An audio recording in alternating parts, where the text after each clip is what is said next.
पृथ्वी पर सबसे अमीर व्यक्ति कौन है? यह इस कारण है क्योंकि वह मानवता की समस्याओं को हल करने और जीवन को आसान बनाने का दावा करते हैं। कम से कम ऐसा वह कहते हैं।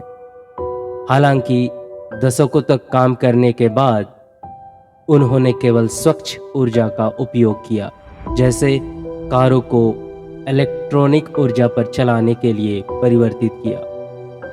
लेकिन वह जो विद्युत ऊर्जा उपयोग करते हैं वह शक्तिशाली ईंधनों से प्राप्त होती है, जिसमें जलवायु समस्या का समाधान नहीं हुआ। इस क्रांति को लाने के लिए अफ्रीका के एक ऐसे व्यक्ति ने कुछ किया है जिसने टेस्ला और दुनिया के सभी मल्टी बिलियनियर डॉलर कंपनी को हैरान कर दिया। उसने एक ऐसी तकनीक बनाई जो ना तो ईंधन का उपयोग करती है और ना ही पावर का, बल्कि वह पहले से मौजूद पर्यावरणीय रेडिएशन का उपयोग करती है।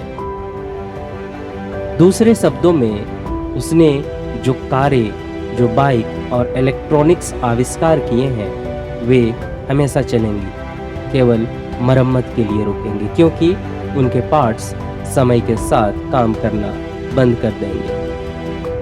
तो यह व्यक्ति कौन है और उसने ऐसा आविष्कार कैसे किया जो सब कुछ बदल सकता है, इस वीडियो में जाने।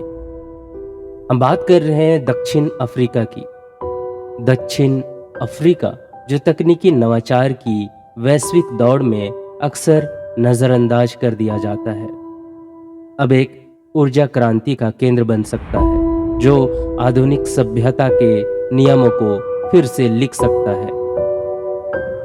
इस परिवर्तन के अग्रणी है मैक्स चिकनबो, एक स्वयं के जिम्बाब्वे के आविष्कारक जिनका काम ऊर्जा उत्पादन और खपत के बारे में कुछ सबसे मौलिक धारणाओं को चुनौती देना है। चिकम्बो ने एक ऐसी तकनीक विकसित की है जिसे वह माइक्रोनिक कहते हैं, जो स्वाभाविक रूप में उत्पन्न रेडियो तरंगों को उपयोगी विद्युत ऊर्जा में बदलता है, बिना किसी अतिरिक्त ईंधन स्रोत या चार्जिंग की आवश्यकता के। यह तकनीक कारों, मोटरसाइकिलों, फैक्ट्रियों और यहाँ तक कि पूरे शहरों के लिए सीमित बिजली आपूर्ति प्रदान कर सकती है, जिससे एक ऐसा युग आ सकता है जहाँ ऊर्जा अब एक वस्तु नहीं रहेगी जिसे शक्तिशाली उद्योग नियंत्रित करते हैं, बल्कि यह एक स्वतंत्र रूप से उपलब्ध संसाधन बन जाएगी। सौर पैनलों के विपरीत जो सूरज की रोशनी पर निर्भर होते हैं, वह पवन टरबाइनों के विपरीत जिन्हें हवा की गति की आवश्यकता होती है, चिकम्बो की प्रणाली कहीं भी कार्य कर सकती है, चाहे वह एक दूर दराज का गांव हो, एक शहर हो या एक गगनचुंबी इमारत हो या फिर समुद्र का बीच। इस तकनीक के माध्यम से ऊर्जा गरीबी को खत्म की जा सकती है, जीवाश्म ईंधन अब प्रचलित हो सकते हैं और अफ्रीका को एक वैश्विक नेता बना सकते हैं। एक सदी से अधिक समय से मानव गतिशीलता ऊर्जा की सीमाओं से जुड़ी हुई है। गैसोलीन चलित इंजन से लेकर लिथियम आयन बैटरी द्वारा चलने वाली इलेक्ट्रॉनिक वाहनों तक परिवहन हमेशा एक बाहरी ऊर्जा स्रोत पर निर्भर रहा है। अगर उस सीमा को पूरी तरह से हटा दिया जा सकता है तो क्या होगा, ये सोचने वाली बात है।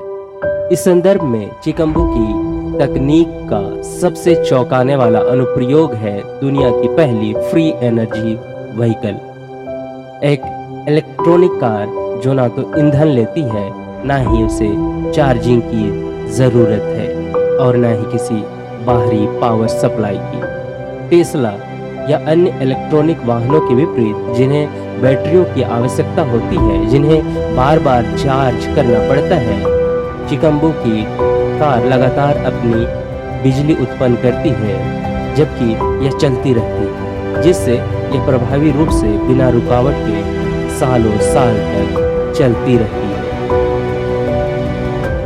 इस नवाचार का केंद्र में माइक्रोनिक ऊर्जा डिवाइस मुख्य केंद्र पर है, एक संक्षिप्त लेकिन शक्तिशाली प्रणाली जो रेडियो आवृत्तियों को अवशोषित, बढ़ाती और स्थिर विद्युत ऊर्जा में परिवर्तित करती है। यह प्रक्रिया वाहन की शक्ति को चलाती है, जिससे रिचार्जिंग स्टेशनों, ईंधन फाइलों या फिर पारंपरिक पावर ग्रिड्स पर निर्भरता खत्म हो सकती है। इस वाहन का नाम है साइज, जो चिकम्बू के तकनीकी ज्ञान और एक चीनी ऑटोमेटिक कंपनी के सहयोग से बनाया गया है, जिसने चेचिस और यंत्र की ढांचों की आपूर्ति की है। हालांकि ऊर्जा प्रणाली, जो इस नवाचार का असली मूल है, पूरी तरह से जिम्बाब्वे में डिजाइन की गई है।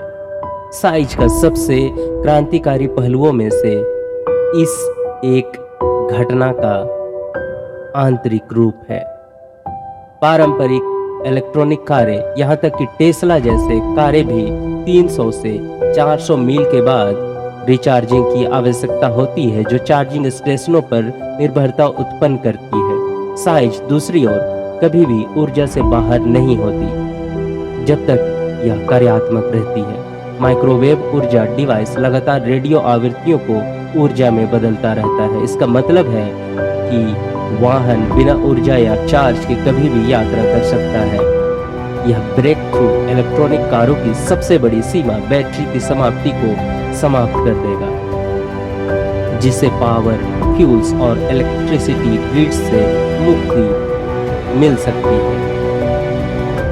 साइज खुद में आज से कुछ सबसे अच्छे प्रदर्शन करने वाली इलेक्ट्रॉनिक वाहनों की श्रेणी में आता है, जिसके अलावा फ्री एनर्जी वाहन को गति या कार्यक्षमता का बलिदान नहीं करना पड़ता।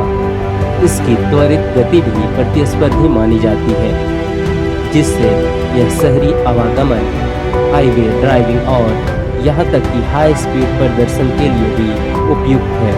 साइज का एक और क्रांतिकारी लाभ है इसकी अफोर्डेबिलिटी। प्रत्येक वाहन की अनुमानित निर्माण लागत सिर्फ $14,000 है, जो अधिकांश पारंपरिक इलेक्ट्रॉनिक कारों की कीमत का एक अंश है, जो 30,000 से $1,00,000 तक होती है, क्योंकि वे महंगे लिथियम आयन बैटरी पैक पर निर्भर होती है। महंगे बैटरियों या चार्जिंग इंफ्रास्ट्रक्चर की आवश्यकता नहीं होने के कारण साइज की लागत काफी हद तक कम हो जाती है। अगर इसका बड़े पैमाने पर उत्पादन किया जाए तो इस वाहन की कीमत और भी कम हो सकती है। इससे सर्वशक्तिशाली इलेक्ट्रॉनिक परिवहन को दुनिया भर में अरबों लोगों के लिए सुलभ बनाया जा सकता है, विशेष रूप से विकासशील देशों में जहां लागत एक बड़ा अवरोध है।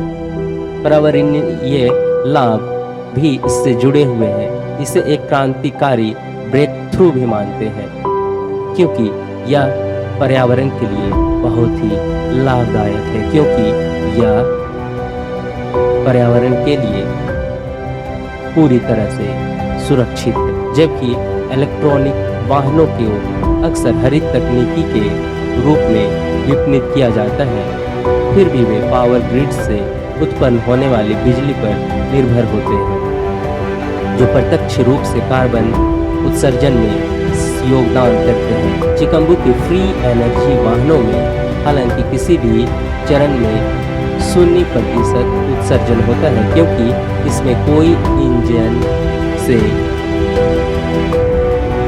हानिकारक ऊर्जा नहीं निकलती, कोई पावर प्लांट की निर्भरता नहीं होती। इसे व्यापक रूप से अपनाया गया तो यह परिवहन का अब तक का सबसे स्वच्छ रूप हो सकता है। यह तकनीक वैश्विक कार्बन उत्सर्जन को नाटकीय रूप से काम करती है, जलवायु परिवर्तन के चिकित्सा प्रयासों पर एक महत्वपूर्ण प्रभाव डाल सकती है, और अगर सफलतापूर्वक वाणिज्यिक रूप दिया गया तो चिकम्बू का आविष्कार ऊर्जा उद्योग को बड़े हिस्से में लाभ पहुंचा सकता है, जिससे तेल दिग्गजों, ऊर्जा कंपनियों और सरकारों को उसके आर्थिक मॉडलों पर फिर से विचार करना पड़ेगा। ऐसी परिवर्तन का प्रभाव चौंकाने वाले होंगे। वैश्विक तेल वैकल्पिक ऊर्जा स्रोतों की ओर तेजी से बढ़ेगा, जिससे तेल पर निर्भर अर्थव्यवस्था जैसे सऊदी अरब, संयुक्त राज्य अमेरिका और अन्य देशों में वित्तीय संकट उत्पन्न हो सकता है, जिसकी संपत्ति पेट्रोलियम निर्यात पर आधारित होती है। ऑटोमोबाइल उद्योग में एक क्रांतिकारी परिवर्तन आएगा, क्योंकि ईंधन से चलने वाली और बैटरी आधारित इलेक्ट्रॉनिक कारें खुद को आत्मनिर्भर ऊर्जा प्रणालियों के पक्ष में प्रचालित हो जाएंगी। जो राष्ट्र वर्तमान में तेल, कोयला व गैस के माध्यम से ऊर्जा उत्पादन पर नियंत्रण रखते हैं, वे अपनी आर्थिक प्रभावशीलता खो देंगे और एक नए युग की शुरुआत होगी। इसमें विकेंद्रीकृत और स्वतंत्र रूप से ऊर्जा उपलब्ध होगा। ऐसी डिस्रप्टिव तकनीक के परिणामी प्रभाव विशेष रूप से विकासशील देशों, खासकर अफ्रीका के लिए ट्रांसफॉर्मेटिव हो सकते हैं। ऊर्जा पर निर्भरता जो लंबे समय से एक आर्थिक बोझ रही है, अगर जिम्बाब्वे चिकाम्बू के आविष्कार के माध्यम से स्वतंत्र ऊर्जा प्रौद्योगिकी में अग्रणी बन सकता है, तो यह अपनी आर्थिक दिशा को आकार दे सकता है और संभावित रूप से अगली पीढ़ी की ऊर्जा समाधानों के लिए वैश्विक केंद्र के रूप में उभर कर आ सकता है। यह देश महंगे जीवाश्म ईंधन की आयातक बनने से एक कटिंग एज ऊर्जा प्रौद्योगिकी का निर्यातक बन सकता है, जो पश्चिमी नियंत्रित ऊर्जा बाजारों पर सदियों से आधारित आर्थिक निर्भरता को पलट सकता है। वर्तमान में चिकाम्बू की नवाचारी तकनीक को दबाने या यहाँ तक कि आलोचना करने की कोशिश की जा रही है। इतिहास ने दिखाया है कि क्रांतिकारी विचारों को अक्सर असंभव माना जाता है जब तक कि वे सच न हो जाए। चिकाम्बू की तकनीक को 10 फरवरी 2025 को जिम्बाब्वे में आधिकारिक रूप से अनावरण किया जाना है।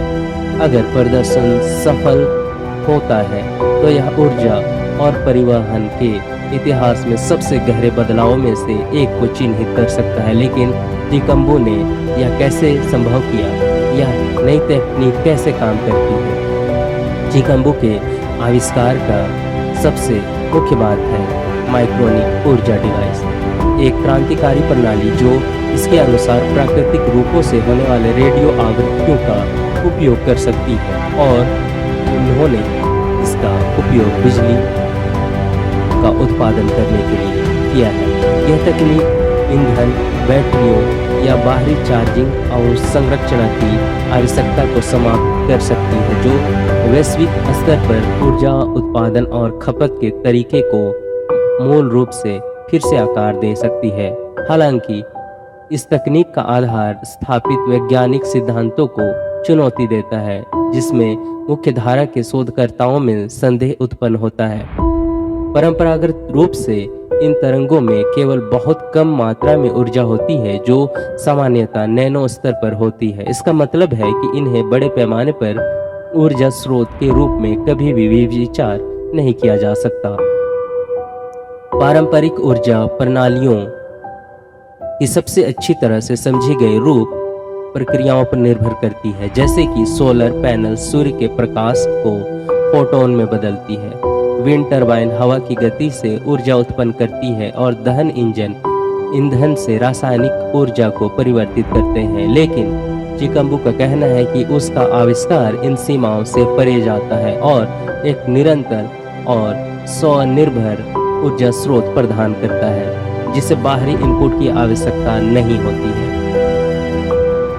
चिकाम्बू का दावा है कि उसका माइक्रोवेव ऊर्जा डिवाइस विशेष प्रकार की तकनीक का उपयोग करता है, जिससे यह रेडियो आवृत्तियों की एक विस्तृत श्रृंखला को पकड़ सकता है।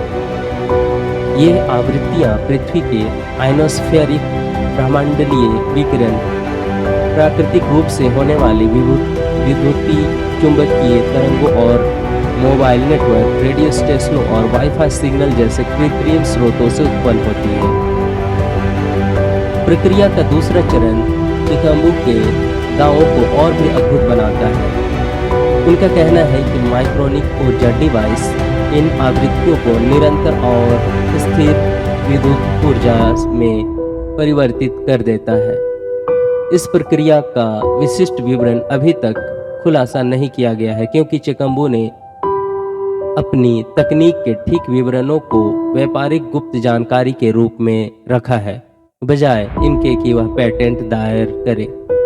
यह इस चिंता के कारण किया गया है कि प्रमुख ऊर्जा कंपनियां नवाचार को दबाने या चुराने की कोशिश कर सकती है। एक बार जब ऊर्जा परिवर्तित हो जाती है तो उसे या तो संग्रहित किया जाता है या सीधे इलेक्ट्रिक मोटर्स, उपकरणों और यहाँ तक कि बड़े पैमानों पर ऊर्जा अवसंरचना को आपूर्ति किया जाता है। चिकम्बू ने जिम्बाब्वे के अधिकारियों, जिनमें राष्ट्रपति एमरसन मंगाओगा भी शामिल है, को अपने फ्री एनर्जी कार, स्वयं शक्ति वाली टेलीविजन और माइक्रोस्कोपिक पावर जनरेटर के कार्यशील प्रोटोटाइप दिखाए हैं।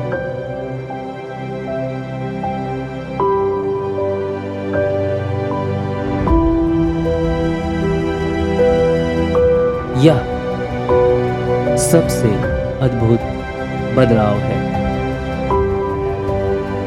सबसे शक्तिशाली और राजनीतिक रूप से प्रभावशाली उद्योगों में से एक ऊर्जा है, जिसमें तेल, गैस, कोयला और बिजली बाजारों में $1 ट्रिलियन पर नियंत्रण रखता है। अगर फ्री एनर्जी डिवाइस सफल हो जाता है तो वे ऊर्जा क्षेत्र और लाखों उपभोक्ताओं को ईंधन और बिजली बेचकर लाभ कमाने वाले क्षेत्रों के लिए अस्तित्व संकट उत्पन्न कर सकता है। इतिहास में जो दूरदृष्टि वाले आविष्कार जो अरबों डॉलरों के उद्योगों को बाधित करने की हिम्मत रखते थे, उन्हें दबाया गया, उन्हें विफल किया गया या फिर उन्हें मारा गया।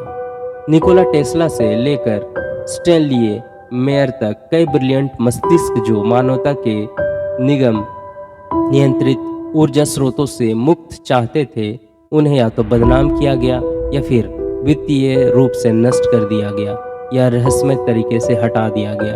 अब चिकम्बू भी उसी खतरनाक रास्ते पर चलने का इरादा रखते हैं। तेल उद्योग, जो वैश्विक अर्थव्यवस्था को तेल और गैस की कीमतों को नियंत्रित करके बंधक बनाता है, ने लंबे समय से अपने मुनाफे के लिए किसी भी खतरे को नष्ट करने का इतिहास बनाया है।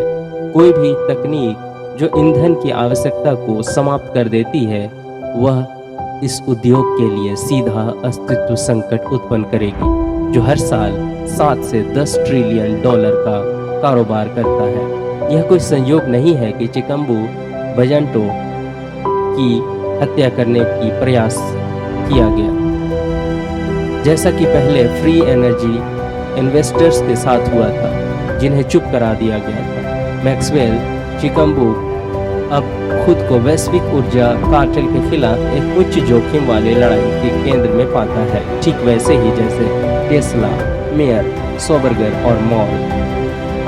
वह इससे पहले आ चुका है। उसे जीवन में कई कठिनाइयों का सामना करना पड़ा है। पेटेंट कार्यालयों से अस्वीकृति और शक्तिशाली हितों से विरोध। चिकम्बू ने सार्वजनिक रूप से दावा किया है कि उन्हें कई हत्या के प्रयासों का सामना करना पड़ा है। कथित तौर पर जब वह यूएस गया था तो उसे जहर भी दिया गया, जिसके कारण उसकी 1 महीने तक अस्पताल में भर्ती होना पड़ा था। उसका व्यापार साझेदार इस हमले में जीवित नहीं रहा। बाद में उसे पता चला कि उसे मारने के लिए 5 हेडमैन भेजे गए थे और भी सबूत है जो शक्तिशाली ताकतें उनके आविष्कार से डरती है। हालांकि यह समाचार मुख्य धारा मीडिया में कभी नहीं आया। शारीरिक खतरों के अलावा उनकी पेटेंट आवेदनों को बार बार यूएस पेटेंट और ट्रेडमार्क ऑफिस द्वारा अस्वीकृत किया गया, यह कहते हुए कि उसका आविष्कार स्थापित भौतिकी के सिद्धांतों का उल्लंघन करता है। यही वह सटीक औचित्य था जिसमें पिछले 1 सदी में फ्री एनर्जी को नकारा गया है। लगातार प्रतिरोध के बावजूद चिकम्बू बजटो ने एक शक्तिशाली सहयोगी पाया है। जिम्बाब्वे के राष्ट्रपति एमरसन मंगाग्वा, जिन्होंने सार्वजनिक रूप से उसकी आविष्कार का समर्थन किया है और जिम्बाब्वे में एक वाहन निर्माण संयंत्र स्थापित करने का योजना बनाई है। यदि वह सफल होता है तो जिम्बाब्वे वह पहला देश बन सकता है जो फ्री एनर्जी वाहन का उत्पादन करेगा और अफ्रीका अगली पीढ़ी की ऊर्जा समाधान के मोर्चे पर होगा। वैश्विक प्रभाव पृथ्वी को हिलाकर रख देने वाला होगा। तेल पर निर्भर आवश्यकताएं अर्थव्यवस्थाएं जैसे सऊदी अरब, संयुक्त राज्य अमेरिका और रूस रातों रात तेल, कोयले और गैस की मांग खत्म होने के कारण विनाशकारी आर्थिक पतन का सामना करेगी। ट्रिलियनों डॉलर जो उद्योग ईंधनों, इलेक्ट्रॉनिक कार, बैटरियों और पावर ग्रिड से जुड़े हुए हैं वे बेकार हो जाएंगे। अफ्रीका, जिसे ऐतिहासिक रूप से अपने संसाधनों के लिए शोषित किया गया है, अब ऊर्जा क्षेत्र में अपनी पकड़ बना सकेगा और ऊर्जा को कच्चे माल के आपूर्तिकर्ता के रूप में नहीं बल्कि दुनिया की सबसे उन्नत ऊर्जा तकनीक के अग्रणी के रूप में स्थापित करेगा। यह एक ऐसी औद्योगिक क्रांति को जन्म दे सकता है जिसमें अनलिमिटेड ऊर्जा के लाभ का साथ वैश्विक अर्थव्यवस्थाएं जुड़ी होगी। लेकिन इतिहास हमें यह चेतावनी देता है कि शासक गठबंधन इसे बिना संघर्ष के नहीं होने देंगे। क्यों? क्या जिम्बाब्वे वह पहला देश होगा जो ऊर्जा काटोल से सफलतापूर्वक मुक्ति प्रदान करेगा? चिकम्बू बाजाटो, टेस्ला, मेयर या सौबरगर से पहले की तरह यह एक राज्य का सील किया हुआ शिकार होगा। ऐसी तकनीक और उसके आविष्कार की लड़ाई में उसके जीवित रहने की प्रक्रिया अब बस शुरू हुई है। क्या यह सच नहीं है कि सभी लोग जो मानवता की सेवा करने की कोशिश करते हैं लेकिन बड़ी कंपनियों के हितों को खतरे में डालते हैं, आश्चर्यजनक रूप से गायब हो जाते हैं? क्या सबको नहीं लगता है कि इस आदमी को सुरक्षा मिलनी चाहिए क्योंकि वह मल्टी ट्रिलियन डॉलर के ईंधन बाजार के लिए एक खतरा है? नीचे कमेंट सेक्शन में अपने विचार को साझा करें। क्या जिम्बाब्वे को यह सुनिश्चित करने की कोशिश करनी चाहिए कि जिस तकनीक का आविष्कार उन्होंने किया है वह वैज्ञानिक समुदाय में फैल सके ताकि इस तकनीक को दबाया ना जा सके? क्या आप ऐसे और वीडियोस देखना चाहते हैं? यदि हाँ तो हमारे चैनल को सब्सक्राइब करें और अपने पास घंटी के आइकॉन को दबाएं। हम मिलेंगे जल्द। आप देख रहे थे एग्जाम टाइम।